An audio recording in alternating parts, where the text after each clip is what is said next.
조작된 오디션 무대에서 쫓겨나 피눈물을 흘리던 흙수저 무명 가수 연희. 그녀의 꽉 막힌 불바다 사주를 뚫기 위해 2026년에서 시공을 초월해 날아온 사주명리학자 봉산명인.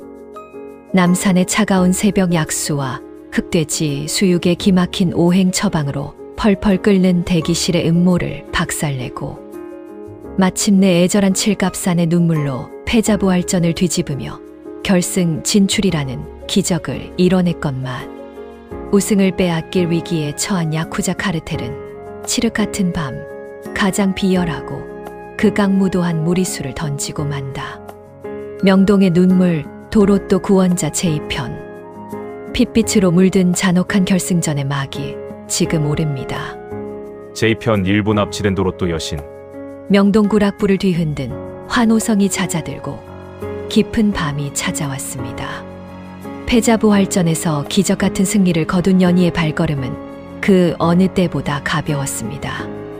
구락부 사장이 쥐어준 약간의 가불금으로 어머니의 폐병약을 양손 가득 품에 안고 해방촌으로 향하는 길. 그녀의 가슴 속에는 내일 열릴 결승전 무대에 대한 희망이 벅차오르고 있었습니다. 어머니, 조금만 기다리세요. 내일 우승만 하면 더 좋은 약도 사드리고 따뜻한 방에서 모실 수 있어요. 연희는 대기실에서 땀을 닦아주었던 봉산명인의 새하얀 손수건을 소중하게 매만지며 미소를 지었습니다. 시공을 초월해 나타난 그 든든한 사내 덕분에 꽉 막혀있던 자신의 운명이 마침내 숨을 쉬기 시작했다는 사실이 꿈만 같았습니다. 봉산명인은 내일 결승전에 쓸 최상급의 맑은 물을 구하겠다며 잠시 자리를 비운 상태였습니다. 그런데 가로등 하나 없는 후미진 골목길로 접어들었을 때였습니다. 서늘한 밤 공기 사이로 다듬어지지 않은 거칠고 탁한 살기가 훅 하고 끼쳐왔습니다. 바스락. 어둠 속에서 시커먼 그림자 대여섯 개가 스멀스멀 기어 나왔습니다. 누구세요? 연희가 뒷걸음질을 치며 묻는 순간 억센 소나기가 그녀의 입을 틀어막았습니다. 마취 약품의 독한 냄새가 코를 찌르며 연희의 시야가 흐려지기 시작했습니다. 희미해지는 의식 너머로 하야시 구미 행동대장의 비열한 목소리가 들려왔습니다. 얌전히 있어라, 조센진 기집애야. 오야붕의 명령이다. 내일 결승전 무대 대신 인천 앞바다의 차가운 바닷바람이나 실컷 쐬게 해주마. 연희가 필사적으로 발버둥을 쳤지만 건장한 야쿠자들의 완력을 당해낼 수는 없었습니다. 그녀의 품에 안겨있던 어머니의 약봉지가 바닥에 떨어져 흙바닥에 나뒹굴었고 봉산이 주었던 하얀 손수건마저 어둠 속으로 툭 떨어졌습니다. 야쿠자들은 기절한 연희를 검은 승용차 뒷좌석에 거칠게 쑤셔넣고는 엔진 굉음과 함께 명동 뒷골목을 빠져나갔습니다. 그로부터 1시간 뒤 남산의 깊은 계곡에서 가장 맑은 수쇼에 기운을 품은 안반수를 길어 오던 봉산명인은 골목 입구에 들어서자마자 발걸음을 우뚝 멈췄습니다. 단연간 명리를 공부하며 기운의 흐름을 읽어온 그의 예민한 감각에 끔찍할 정도로 탁하고 파괴적인 칠살치사의 효운이 꽂혀들었기 때문입니다. 불길한 예감에 휩싸여 젠걸음으로 골목에 들어선 봉산의 눈앞에 처참하게 짓밟힌 약봉지와 진흙탕에 처박힌 하얀 손수건이 들어왔습니다. 이놈들이 기어이 선을 넘었구나. 손수건을 주워든 봉산의 턱관절에 찌릿한 힘이 들어갔습니다. 단순히 가수를 무대에서 끌어내리는 수준의 시기 질투가 아니었습니다. 이것은 사람의 목숨을 담보로 장난을 치는 극악무도한 범죄였습니다. 나는 역사에 함부로 개입하지 않기 위해 오직 대자연의 이치인 오행의 처방으로만 이 썩어 빠진 판을 정화하려 했다. 하지만 짐승만도 못한 놈들이 폭력으로 룰을 깼다면 나 역시 명리학자의 점잖은 외피를 벗어던질 수밖에. 봉산명인의 눈빛이 차갑게 가라앉았습니다. 생과 사의 기로에 섰던 전장에서나 뿜어내던 서늘하고 압도적인 살기가 그의 전신을 감싸기 시작했습니다. 그는 곧장 몸을 돌려 명동 외곽에 자리한 조선 주먹패의 아지트로 향했습니다. 쾅! 아지트의 낡은 나무 문이 부서져라 열리자 안에서 술잔을 기울이던 조선 주먹패 조직원들이 화들짝 놀라 자리에서 일어났습니다. 아니 형님, 이 야심한 밤에 어쩐 일이십니까? 연희 아가씨는 무사히 댁에 모셔다 드렸습니까? 콧수염 오야붕이 반갑게 다가오다 봉산의 얼굴을 보고는 흠칫하며 걸음을 멈췄습니다. 평소에 그 여유롭고 부드럽던 사주명리학자의 얼굴이 아니었습니다. 봉산의 연지에 깔린 상관과 겁제의 맹수 같은 기운이 완전히 고삐를 풀고 폭발하여 마치 한 마리의 성난 호랑이 같은 형상을 하고 있었습니다. 연희가 납치당했소. 하야시 구미놈들 짓이오. 뭐시라. 그 비열한 쪽발이 앞잡이 새끼들이 기어이. 조선 주먹패 오야붕이 분노로 주먹을 꽉 쥐었습니다. 봉산명의는 낮고 묵직한 목소리로 물었습니다. 그놈들이 사람을 숨길 만한 곳이 어디오? 가장 은밀하고 으슥한 곳으로. 하야시 놈들이 밀수를 할 때 쓰는 인천 앞바다에 제3 폐창고가 있습니다.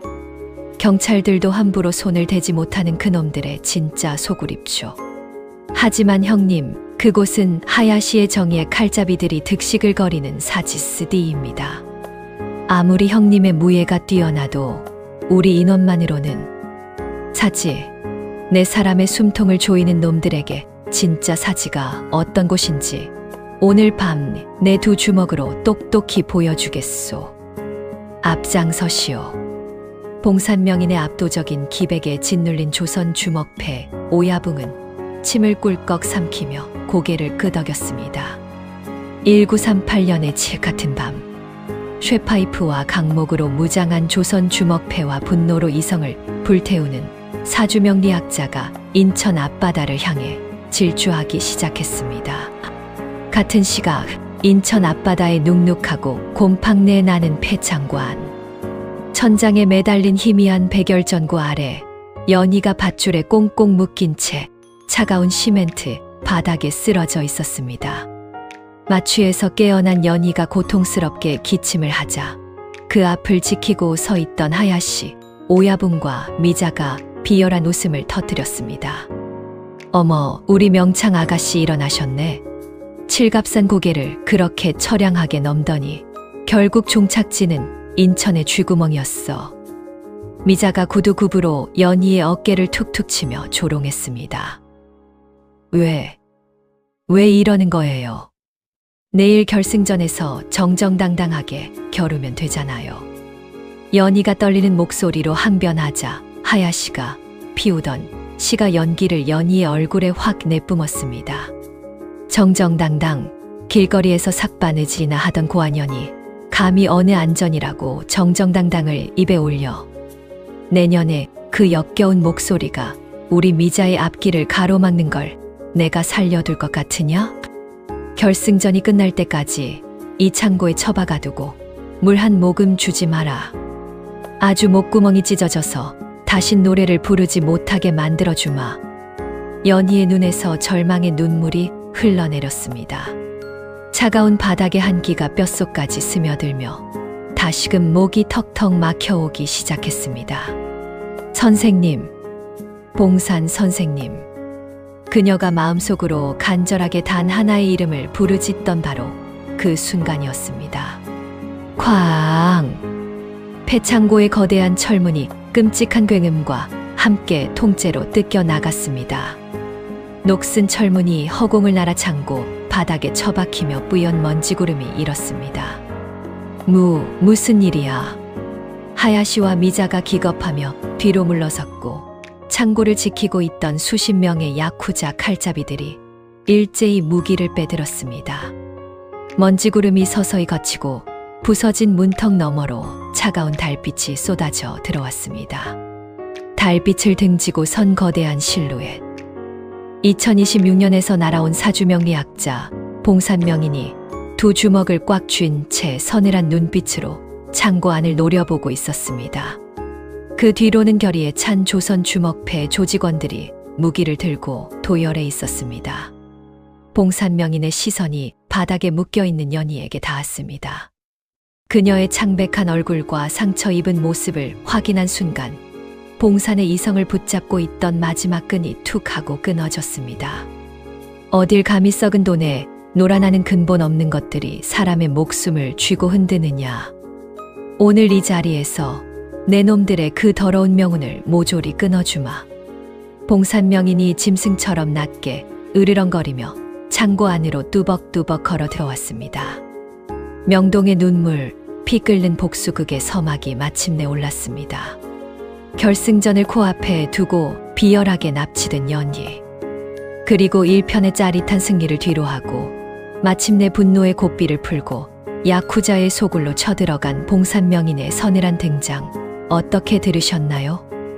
다음 화에서는 인천 앞바다, 패창고를 피로 물들이는 압도적인 대열투가 펼쳐집니다. 이크. 찰진 기합 소리와 함께 폭발하는 봉산명인의 16단 실전 무술. 상관과 겁제의 매서운 기운을 뿜어내며 수십 명의 칼잡이들을 추풍낙엽처럼 쓸어버리는 사이다. 액션이 폭발합니다. 과연 봉산명인은 악당들을 전부 박살내고 연희를 무사히 구해낼 수 있을까요? 손에 땀을 쥐게 하는 통쾌한 참교육과 가슴 뛰는 활극이 궁금하시다면 지금 바로 구독과 좋아요, 알림 설정 꾹 눌러주시기 바랍니다. 그럼 명동 밤거리를 뒤흔들 압도적인 액션 제2편 2부 명동 대혈투 도사의 호랑이 눈빛 편에서 다시 찾아뵙겠습니다. 결승전을 하루 앞두고 비열한 야쿠자 카르텔에게 납치되어 인천 앞바다 패창고에 갇힌 연희. 그녀를 구하기 위해 분노의 고삐를 완전히 풀어버린 사주명리학자 봉산명인과 조선 주먹패의 무자비한 핏빛 혈투가 마침내 막을 올린다. 제2편 2부 명동 대열투 도사의 호랑이. 이 눈빛, 찢겨나간 거대한 철문 사이로 짠내 나는 매서운 바닷바람이 밀려 들어왔습니다. 부서진 문턱을 넘어 창고 안으로 들어선 봉산명인의 등 뒤로 차가운 달빛이 길게 그림자를 드리웠습니다. 바닥에 밧줄로 꽁꽁 묶인 채 겁에 질려 떨고 있는 연희. 그리고 그 주위를 둘러싸고 있는 수십 명의 하야시, 구미 칼잡이들. 단연간 명리를 공부하며 숱한 사람들의 기운을 읽어온 봉산명인이었지만 이토록 역겹고 탁한 살기가 한 공간에 뭉쳐있는 것은 처음이었습니다. 쳐라. 저 건방진 조센직 놈들을 하나도 남김없이 다져서 바다에 던져버려. 당황했던 하야시 오야붕이 이내 이성을 되찾고 악을 쓰며 명령을 내렸습니다. 그의 호통과 함께 번쩍이는 일본도와 쇠파이프를 든 수십 명의 야쿠자들이 짐승 같은 괴성을 지르며 봉산명인과 조선 주먹패를 향해 벌떼처럼 덤벼들기 시작했습니다. 형님, 놈들의 숫자가 너무 많습니다. 저희가 목숨을 걸고 길을 뚫을 테니 형님은 어서 아가씨를 모시고 빠져나가십시오. 조선 주먹패 오야붕이 강목을 고쳐주며 앞으로 나서려 했습니다. 하지만 봉산명인은 묵직한 손을 들어 그의 어깨를 제지했습니다. 물러서시오. 저 벌레 같은 놈들의 탁한 기운은 오늘 내 손으로 직접 거두겠소. 아우님들은 뒤에서 새어나가는 쥐새끼들만 막아주면 좋카오. 말이 채 끝나기도 전에 선두로 달려온 야쿠자 셋이 봉산명인의 머리를 향해 쇠파이프를 무자비하게 내리쳤습니다. 허공을 가르는 끔찍한 파공음. 하지만 봉산명인의 몸은 이미 그곳에 없었습니다. 이크. 창고의 눅눅한 공기를 찢어발기는 찰진 기합 소리. 봉산은 물 흐르듯 유연한 더킹으로 쇠파이프의 궤도를 피함과 동시에 바닥을 강하게 차고 오르며 몸을 회전시켰습니다. 그의 오른발이 채찍처럼 허공을 가르며 첫 번째 야쿠자의 턱주가리에 정확히 꽂혔습니다. 끄아. 턱뼈가 으스러지는 소리와 함께 거구의 사내가 허공에서 반 바퀴를 돌며 바닥에 처박혔습니다. 그것은 시작에 불과했습니다. 세계택견본부에서 단연간 수련하며 뼈에 새긴 16단 실전 무술의 본능. 봉사는 단순한 주먹질을 하는 것이 아니었습니다. 인체의 급소와 기운의 흐름을 완벽하게 꿰뚫고 있는 사주명리학자답게 상대의 힘을 역이용해 관절을 부수고 혈도를 차단하는 치명적인 살수사셔였습니다. 너희들의 거친 살기는 금진의 기운처럼 날카롭다만 내 보법은 그 모든 것을 집어삼키는 거대한 해일과 같은 수쉐의 기운이다. 봉산명인의 호통과 함께 그의 주먹이 번개처럼 뻗어나갔습니다. 이크, 에이, 퍽, 콰즈. 창고 안은 순식간에 아수라장으로 변했습니다. 날카로운 일본도가 봉산의 목을 노리고 들어오면 그는 입고 있던 검은 등산복 겉옷을 벗어 검신을 칭칭 감아버린 뒤 상대의 팔꿈치 관절을 역으로 꺾어버렸습니다. 수십 명의 적들이 사방에서 몰려들었지만 봉산명인의 움직임에는 군더더기 하나 없었습니다.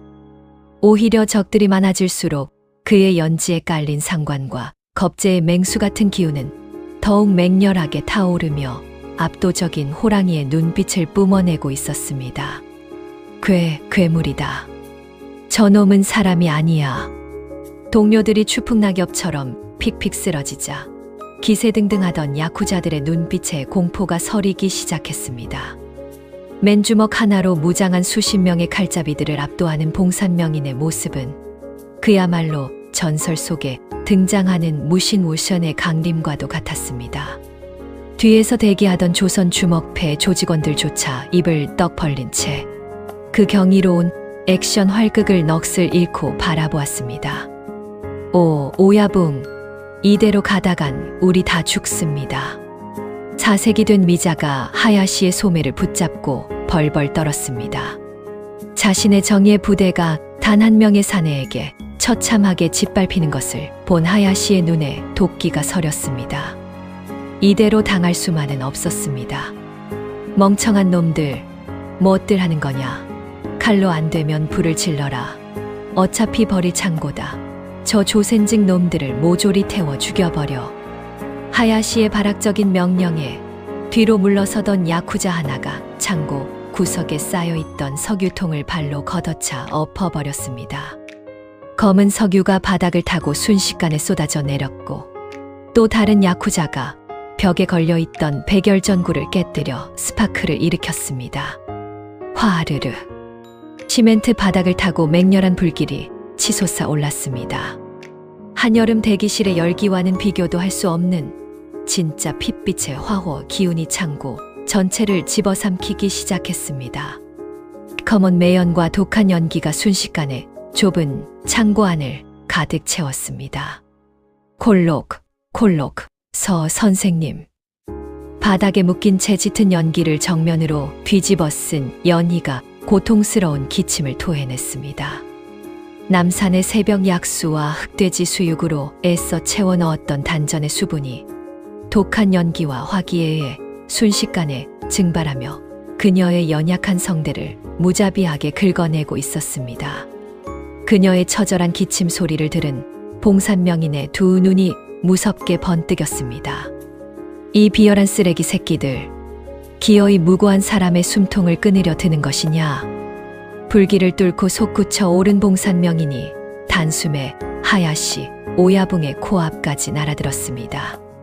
기겁한 하야시가 품속에서 은장도를 꺼내 봉산의 배를 찌르려 했지만 봉산의 단단한 소나기가 하야시의 손목을 강하게 틀어쥐었습니다.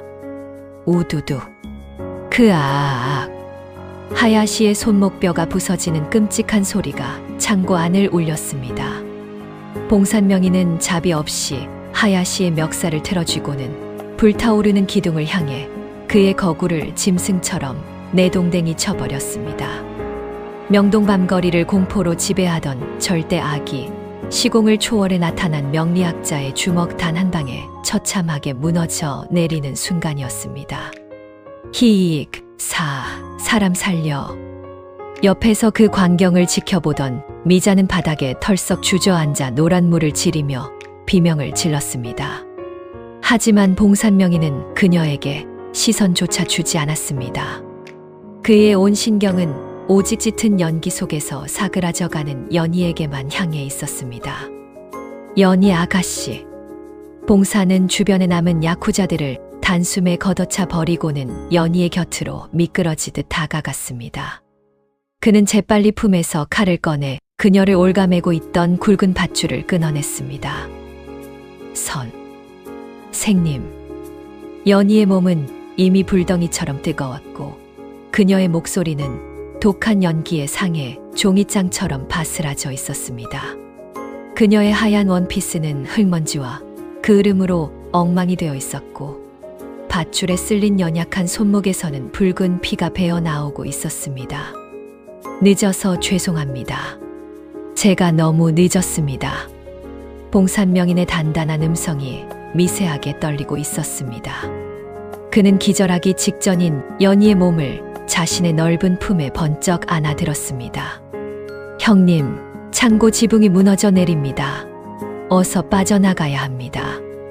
어느새 야쿠자 잔당들을 모두 제압한 조선 주먹패 오야붕이 다급하게 소리쳤습니다. 불길은 이미 창고의 낡은 철제림을 녹아내리게 할 만큼 거세져 있었고 매캐한 연기는 시야를 완전히 가려버렸습니다. 길을 열어라. 봉산명인의 외침과 함께 그가 연희를 품에 안은 채 불타는 폐창고의 문턱을 뚫고 밤하늘을 향해 몸을 날렸습니다. 쾅! 그들이 빠져나온 직후 등 뒤에서 거대한 폭발음과 함께 하야시 구미의 더러운 본거지가 맹렬한 화염 속으로 완전히 무너져 내렸습니다. 명동의 밤거리를 핏빛으로 물들였던 압도적인 혈투는 결국 사주명리학자와 무명 가수의 완벽한 승리로 끝이 났습니다. 조선 주먹패는 박살난 하야시와 야쿠자 놈들을 모조리 묶어 경찰서 앞마당에 던져버리기 위해 분주하게 움직였습니다. 인천 앞바다의 차가운 방파제 위. 봉산명인은 자신의 검은 겉옷을 벗어 연희의 그을린 몸을 따뜻하게 감싸주었습니다. 하지만 그의 표정은 승리의 기쁨보다는 짙은 수심으로 가득 차 있었습니다. 선생님, 내일 결승전 부를 수 있겠죠? 어머니 약. 연희가 힘겹게 눈을 뜨며 쉰 목소리로 속삭였습니다. 불길과 독한 매연호 기운을 정면으로 들이마신 탓에 그녀의 성대는 다시 돌이킬 수 없을 만큼 극심한 손상을 입은 상태였습니다. 남산의 약수물로도 흑돼지 수육으로도 결코 되살릴 수 없을 만큼 그녀의 기혈은 완전히 타들어가 막혀버린 것입니다. 단연간 명리를 다뤄온 봉산명인은 그녀의 목 상태가 어떤지 누구보다 잘 알고 있었습니다. 하지만 그는 애써 옅은 미소를 지으며 그녀의 헝클어진 머리카락을 다정하게 넘겨주었습니다. 걱정하지 마십시오. 당신은 내일 그 어떤 무대보다 찬란하게 빛날 것입니다. 제가 당신의 매니저 아닙니까? 칠흑 같은 바다를 바라보는 봉산명인의 눈빛에 비장한 결의가 서렸습니다. 대자연의 물로는 그녀의 목을 고칠 수 없다면 인간이 품을 수 있는 가장 뜨겁고 강력한 생명수.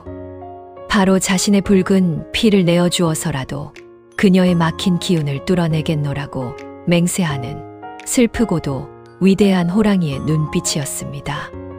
압도적인 무예 16단의 실력으로 야쿠자의 소굴을 잿더미로 만들어버린 봉산명인의 명동대혈투. 어떻게 들으셨나요? 악당들을 모두 응징하고 연희를 무사히 구해냈지만 잔혹한 불길과 독한 연기로 인해 연희의 성대는 결승전을 코앞에 두고 완전히 망가지고 말았습니다.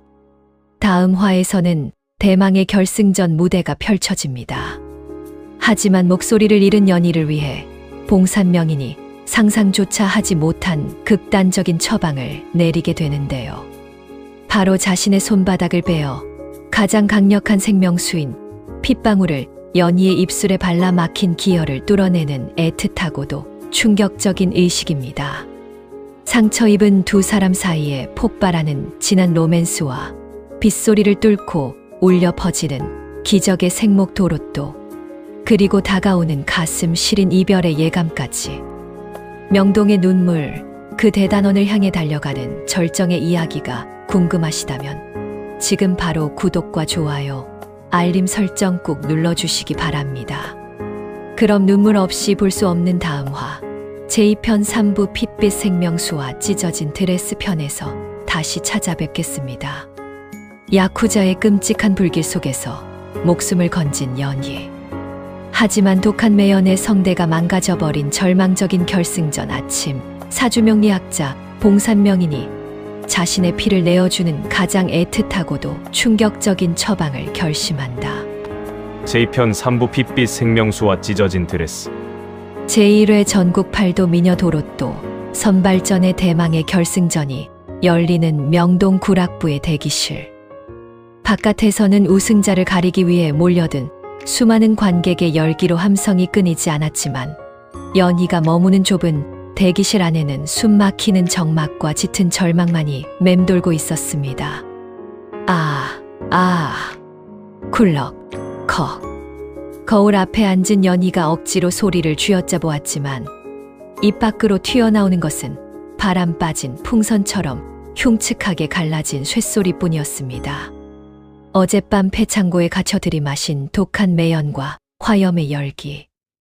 그것은 남산의 새벽 약수와 흑돼지 수육으로 애써 채워 넣었던 연희의 수쉐 기운을 완전히 증발시켜버렸고 연약한 성대 점막을 사막처럼 쩍쩍 갈라지게 만들어버렸습니다.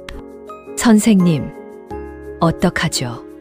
소리가 아예 나오지를 않아요. 연희의 커다란 눈망울에서 굵은 눈물이 뚝뚝 떨어져 내렸습니다.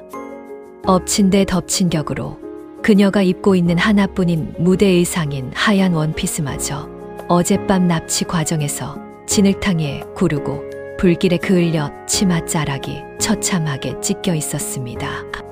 누가 보아도 무대에 오를 수 없는 완벽하게 망가진 패배자의 모습이었습니다.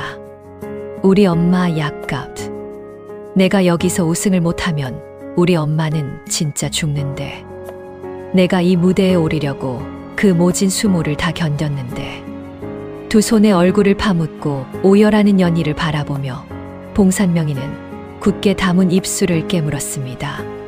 단연간 명리를 공부하며 수많은 사람의 기륭화복을 보아왔지만 이토록 억울하고 가혹한 운명의 장난 앞에서는 그의 가슴 속 연지에 깔린 상관과 겁재의 기운마저 처연하게 가라앉는 듯 했습니다. 화급급 맹렬한 불기운이 소리를 관장하는 쇠의 기운을 완전히 녹여버렸구나. 일반적인 물로는 절대 저 막힌 기혈을 뚫을 수 없다. 봉산명인의 눈빛에 비장한 결의가 서렸습니다. 그는 조용히 연희의 곁으로 다가가 그녀의 떨리는 어깨를 감싸 쥐었습니다. 고개 숙이지 마십시오. 아직 무대는 시작되지 않았고 아가씨의 운명은 끝나지 않았습니다. 하지만 선생님, 목소리도 안 나오고 옷도 다 찢어졌는걸요. 저 꼴사나운 모습으로 무대에 나가면 사람들의 비웃음만 살 뿐이에요.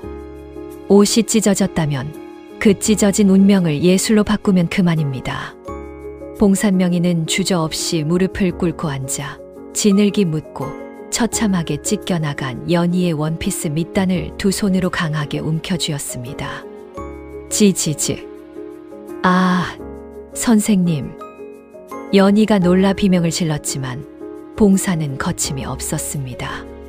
그는 단연간 수련한 무의 16단의 완력과 2026년의 현대적인 미적 감각을 동원하여 지저분하게 찢어진 치맛자락을 무릎 위까지 과감하고도 깔끔하게 찢어냈습니다.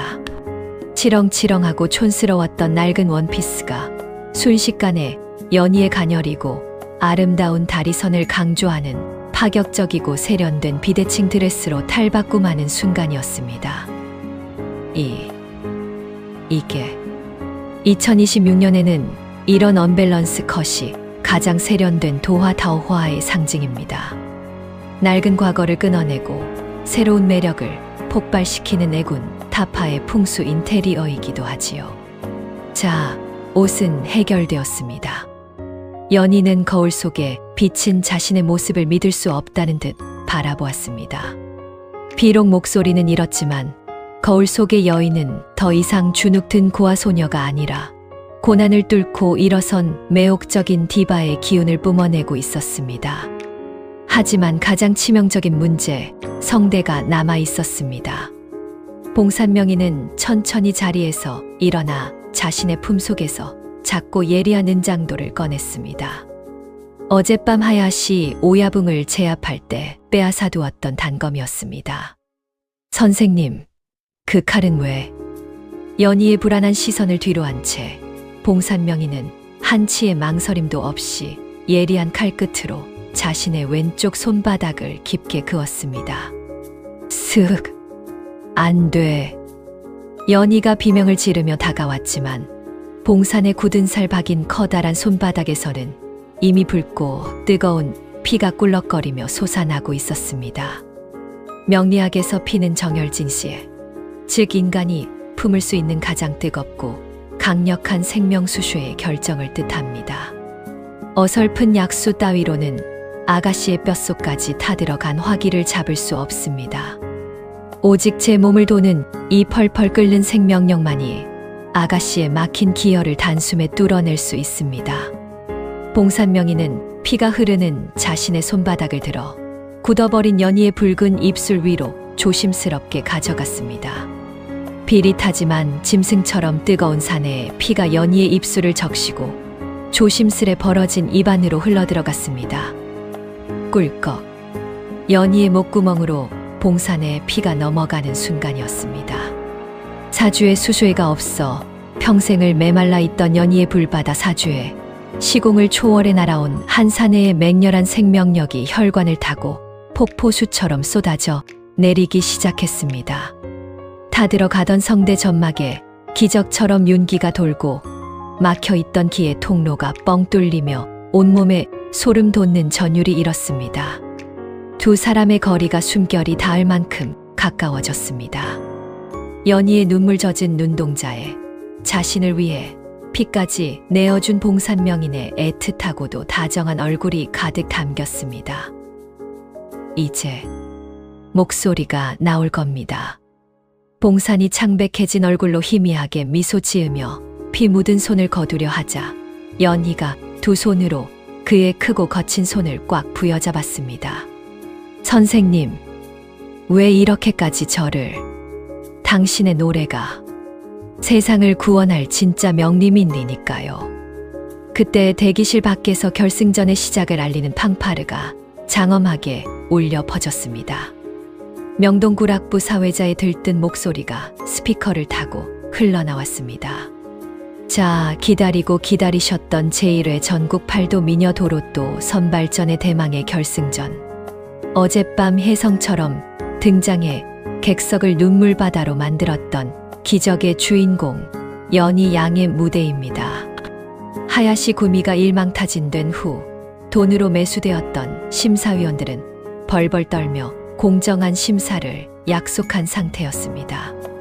오직 실력 하나만으로 진검승부를 펼칠 수 있는 연희가 그토록 바랐던 진짜 무대였습니다. 연희는 봉산명인이 묶어준 지열대를 애틋하게 어루만진 뒤 파격적으로 찢어진 하얀 드레스 자락을 휘날리며 당당하게 문을 열고 나섰습니다. 무대 중앙, 눈부신 핀 조명이 그녀를 감쌌습니다. 파격적이고 매혹적인 드레스, 그리고 고난을 이겨낸 그녀의 깊은 눈빛에 객석에서는 이미 숨죽인 탄성이 터져 나오고 있었습니다. 밴드의 마에스트로가 지휘봉을 휘두르고 19538년 명동의 한흔을 담은 비장한 반주가 시작되었습니다. 연희는 두 눈을 감았습니다. 단전에서부터 끓어오르는 봉산명인이 내어준 뜨거운 핏빛 생명수가 식도를 타고 성대를 찬란하게 적시는 것이 느껴졌습니다. 그녀가 마이크를 두 손으로 움켜쥐고 입술을 떼는 순간, 아, 비바람 치는 명동의 밤이여, 찢겨진 내 가슴에 누가 불을 지르나. 그것은 인간의 목소리가 아니었습니다. 하늘이 내린 천상의 목소리, 수화기제 쉐이허 지지의 완벽한 조화가 무대 위에서 거대한 해일처럼 폭발했습니다. 어젯밤 패자부활전에서의 목소리가 애절한 슬픔이었다면 지금 결승전에서의 목소리는 죽음의 문턱을 넘어선 자만이 뿜어낼 수 있는 장엄한 생명력 그 자체였습니다. 그거 말도 안 돼. 저게 정령 사람의 목소리란 말인가. 관객들은 넋을 잃고 자리에서 일어났습니다. 심사위원들은 채점표를 내동댕이 치고 기립하여 박수를 치기 시작했습니다. 연희의 찢어진 드레스 자락이 무대의 바람에 휘날릴 때마다 그녀의 사주에 깃든 강력한 도화살이 온 객석을 붉게 물들이며 관객들의 영혼을 사로잡았습니다. 어머니, 이 딸의 노래가 썩은 세상을 깨우는구려. 마지막 소절이 천장을 뚫고 우주로 뻗어나갈 듯 장엄하게 끝을 맺었습니다. 폭풍 같은 정적이 흐른 뒤 명동 구락부가 떠나갈 듯한 미친 듯한 환호성과 기립박수가 터져 나왔습니다. 연희, 연희, 연희. 도로또의 여신이 강림했다. 우승은 당연한 결과였습니다. 만장일치, 아니 1938년 명동의 모든 이가 그녀의 발 아래 무릎을 꿇은 완벽한 대관식이었습니다. 쏟아지는 꽃가루와 눈부신 플래시 세례 속에서 우승 트로피를 가슴에 품은 연희의 시선은 오직 단 한 사람을 찾기 위해 무대 뒤편을 헤매고 있었습니다. 하지만 어두운 장막 너머 늘 호랑이처럼 든든하게 서 있던 봉산명인의 모습은 보이지 않았습니다. 같은 시각 명동 구락부의 뒷골목 봉산명인은 붕대를 감은 손을 움켜쥔 채 차가운 벽에 기대어 가쁜 숨을 몰아쉬고 있었습니다. 그의 발밑으로 기괴한 푸른 빛이 소용돌이치며 허공에 거대한 균열이 생겨나기 시작했습니다. 단연간 명리를 공부한 그는 직감적으로 알 수 있었습니다. 어긋났던 과거의 기운이 제자리를 찾고 억울한 연희의 사주가 완벽하게 뚫림으로써 자신을 과거로 끌어당겼던 시공간의 왜곡이 다시 2026년으로 그를 돌려보내려 하고 있다는 것을. 결국 시간이 다 된 모양이군. 구락부 안에서 터져 나오는 연희라는 우레와 같은 환호성을 들으며 봉산명인의 입가에 쓸쓸하면서도 후련한 미소가 번졌습니다. 그녀를 완벽한 여왕으로 만들었으니 명리 매니저로서의 임무는 완벽하게 끝났지만 심장 한 구석이 날카로운 칼에 베인 듯 시려왔습니다. 선생님, 봉산 선생님. 그때 트로피를 내팽개치고 맨발로 구락부 뒷문을 뛰쳐나온 연희의 다급한 목소리가 골목에 울려 퍼졌습니다. 찢어진 하얀 드레스를 입고 눈물범벅이 된 채 달려오는 연희의 모습. 푸른 차원의 균열 속으로 하반신이 빨려 들어가기 시작한 봉산명인이 그녀를 향해 천천히 고개를 돌렸습니다. 피로 완성한 기적의 무대, 그리고 도로또 여왕으로 등극한 연희의 눈부신 결승전. 어떻게 보셨나요? 세상을 꺾어버린 압도적인 우승의 기쁨도 잠시 두 사람 앞에는 가혹한 시공간의 이별이 찾아오고 말았습니다. 차원의 문으로 빨려 들어가는 봉산명인을 향해 달려가는 연희. 과연 두 사람의 애틋한 인연은 1938년의 빛 속에서 이대로 영영 끝나버리고 마는 것일까요? 시공을 초월한 약속, 그리고 2026년에서 다시 펼쳐지는 상상 초월의 반전 로맨스. 눈물을 훔치게 만들 대망의 최종화가 궁금하시다면 지금 바로 구독과 좋아요, 알림 설정 꾹 눌러주시기 바랍니다. 그럼 명동의 눈물, 도로또 구원자, 그 위대한 마침표. 제2편 사부시공을 초월한 약속, 명동의 여왕편에서 다시 찾아뵙겠습니다. 자신의 피를 내어준 사주명리학자의 숭고한 희생으로 완벽한 목소리를 되찾고 결승전을 집어삼킨 연희. 하지만 우승의 환희가 채 가시기도 전에 두 사람을 갈라놓는 잔혹한 시공간의 소용돌이가 휘몰아치기 시작한다. 제2편 사부 시공을 초월한 약속, 명동의 여왕. 선생님, 제발 가지 마세요. 찢어진 하얀 드레스 자락을 움켜쥐고 맨발로 명동 구락부 뒷골목을 달려온 연희가 처절하게 울부짖었습니다. 그녀의 눈앞에는 1938년에 낡은 벽돌담을 등지고 기괴한 푸른빛에 차원 균열 속으로 하반신이 빨려 들어가고 있는 봉산명인의 모습이 보였습니다. 그 거대한 시공간의 소용돌이는 마치 블랙홀처럼 명동의 밤 공기를 무자비하게 빨아들이며 매섭게 요동치고 있었습니다. 다가오지 마십시오.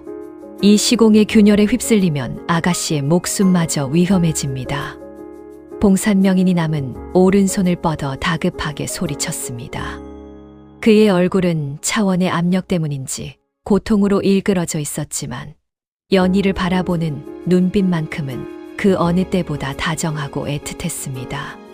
선생님이 없는 우승이 다 무슨 소용이에요. 제 운명을 뚫어주셨으면서 저를 살려주셨으면서 이렇게 무책임하게 떠나버리시면 저는 이제 어떡하라고요. 연희가 균열이 뿜어내는 강풍을 뚫고 한 걸음 더 다가서려 하자 봉산명인이 짐승처럼 으르렁거리며 벼락 같은 호통을 쳤습니다. 멈추십시오. 아가씨의 사주는 이제 완벽하게 뚫렸습니다. 당신의 뼛속까지 타들어가던 화호, 기운은 내 피와 생명수로 완벽한 수화기제 쇠호 지지를 이루었습니다. 더 이상 돈과 권력에 짓눌려 쇳소리를 내던 어제의 고아 소녀가 아니란 말입니다. 푸른 빛이 봉산명인의 가슴팍까지 집어삼켰습니다. 시간이 얼마 남지 않았음을 직감한 봉산은 피가 배어 나오는 왼쪽 손바닥을 들어 연희를 향해 마지막 미소를 지어 보였습니다. 친일파의 더러운 돈도 야쿠자의 폭력도 이제 당신을 꺾을 수 없습니다.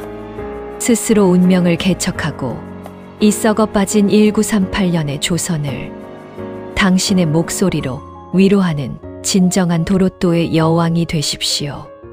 그것이 당신의 매니저였던 제가 바라는 단 하나의 소원입니다. 선생님, 봉산 선생님. 크크. 눈물을 거두십시오. 대자연의 이치가 돌고 돌듯 우리의 인연이 진짜라면 언젠가 맑은 물이 흐르는 곳에서 반드시 다시 만나게 될 것입니다.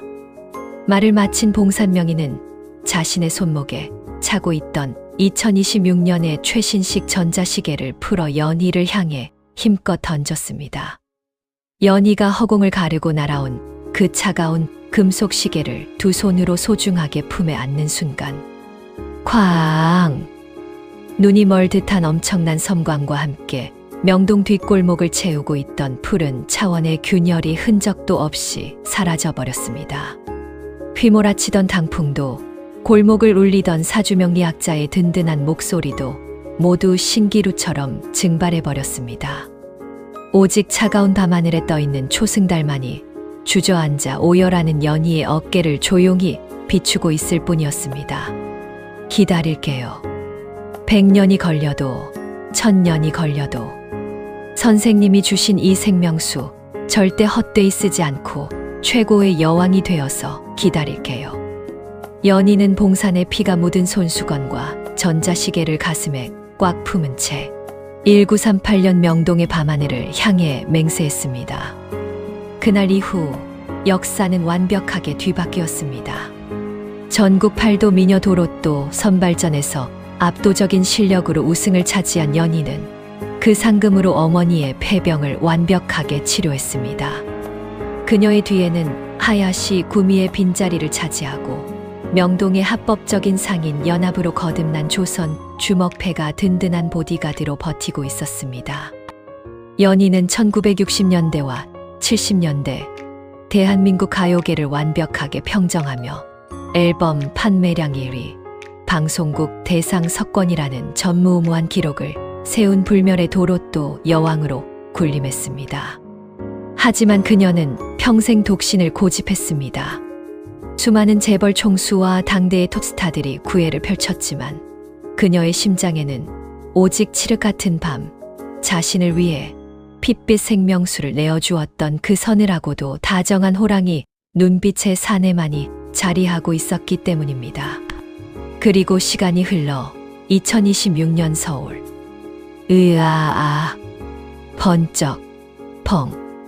카메라 조명이 터지는 굉음과 함께 사주 명리학자 봉산명인이 자신의 스튜디오 바닥에서 거친 숨을 몰아쉬며 번쩍 눈을 떴습니다. 코끝을 찌르는 오존 냄새와 타는 듯한 열기. 봉산은 황급히 주변을 둘러보았습니다. 최신식 카메라, 라이브 방송을 송출하던 모니터, 그리고 방음벽 1938년에 낡고 축축했던 명동 뒷골목이 아니라 자신이 원래 있던 2026년의 현대 스튜디오가 분명했습니다. 꿈이었나? 내가 방송 도중에 조명이 터져서 기절을 했던 건가?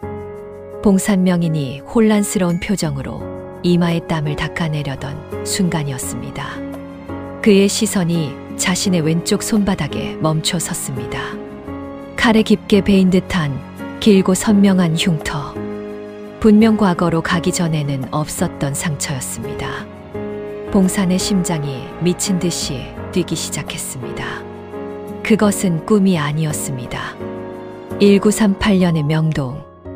펄펄 끓던 대기실, 야쿠자의 패창고, 그리고 애절하게 자신을 부르던 연희의 목소리까지. 모든 것이 뼈에 새겨진 생생한 현실이었습니다. 그는 떨리는 손으로 스마트폰을 집어들고 검색창을 켰습니다. 1958년 도로또 선발전 우승자 연희. 검색 버튼을 누르자마자 수만 건의 기사와 위키, 백과 문서가 화면을 가득 채웠습니다. 불멸의 도로또, 여왕 연희, 1960년대를 지배하다. 평생 독신으로 살며 전 재산을 젊은 예술가들을 위한 명리민리 장학재단에 기부. 지난 2025년 향년 87세의 나이로 평화롭게 영면. 기사 속 흑백 사진에는 비대칭으로 찢어진 하얀 드레스를 입고 당당하게 노래하는 연희의 모습이 담겨 있었습니다. 그녀는 정말로 봉산명인의 말대로 운명에 순응하지 않고 세상을 호령하는 여왕이 되어 있었습니다. 봉산의 두 눈에서 뜨거운 눈물이 흘러내렸습니다. 결국 약속을 지켰군요, 아가씨. 훌륭합니다. 참으로 훌륭한 삶이었습니다. 며칠 뒤 봉산명인은 연희가 설립한 명리 아트센터에서 열리는 도로또 여왕 연희 일주기 추모 전시회를 찾았습니다. 수많은 관람객 사이를 지나 전시장의 가장 깊은 곳, 특별 유리 진열장 앞에 선 봉산명인의 발걸음이 우뚝 멈췄습니다. 그곳에는 핏자국이 희미하게 바랜 낡은 하얀 손수건과 배터리가 다 되어 멈춰버린 2026년식 전자시계가 고이 전시되어 있었습니다. 그리고 그 아래에는 연희가 생전에 직접 쓴 친필 편지가 놓여 있었습니다. 나의 영원한 매니저 봉산 선생님께. 선생님이 열어주신 운명 덕분에 저는 참으로 과분하고 눈부신 삶을 살았습니다. 대자연의 이치가 돌고 돌아 우리가 다시 만나는 날, 이번에는 제가 선생님의 지친 기운을 채워주는 맑은 물이 되겠습니다. 기다리겠다는 그 약속 지키러 가겠습니다. 편지를 읽어내려가던 봉산명인의 가슴에 짙은 먹먹함이 밀려오던 그때였습니다. 어머, 죄송합니다. 뒤에서 누군가 봉산명인의 어깨를 툭 치고 지나가며 진열장 옆에 세워져 있던 무거운 철제 안내판이 봉산의 머리 위로 쓰러져 내렸습니다. 이크. 봉산명인은 단연간 단련된 16단 실전 무술의 반사신경으로 찰진 기압 소리와 함께 가볍게 몸을 틀어 안내판을 한 손으로 턱 잡아냈습니다. 휴, 큰일 날 뻔했네요. 다치신 데는 없으십니까?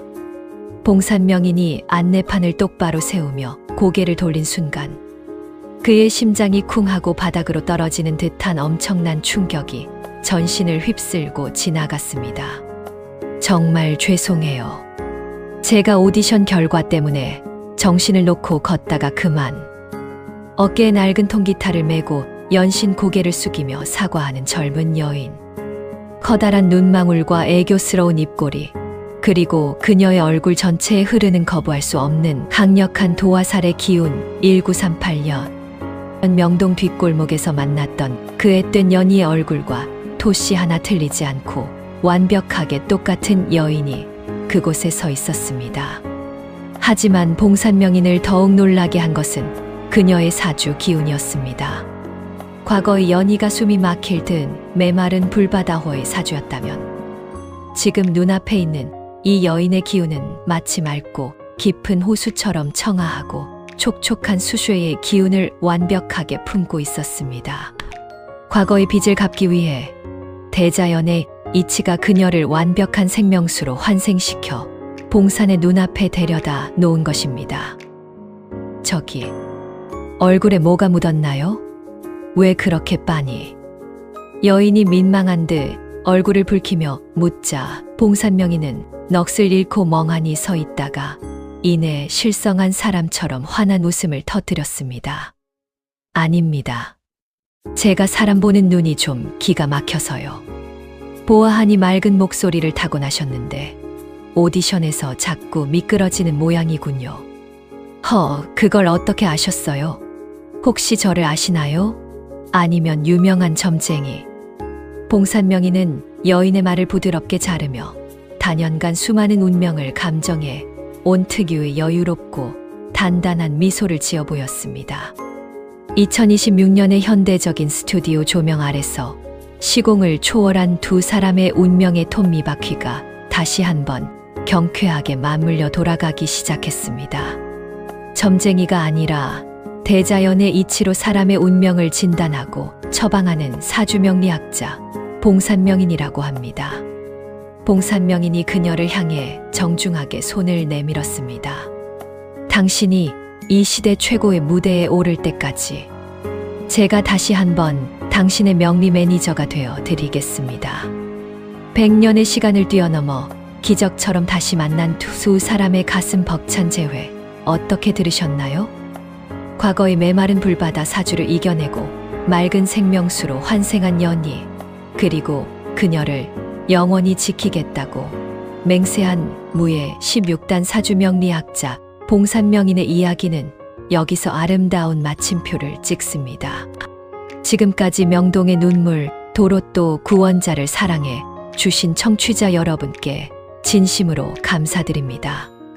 눈물과 감동, 그리고 통쾌한 오행 액션이 즐거우셨다면 가시기 전에 구독과 좋아요, 알림 설정 잊지 마시고요.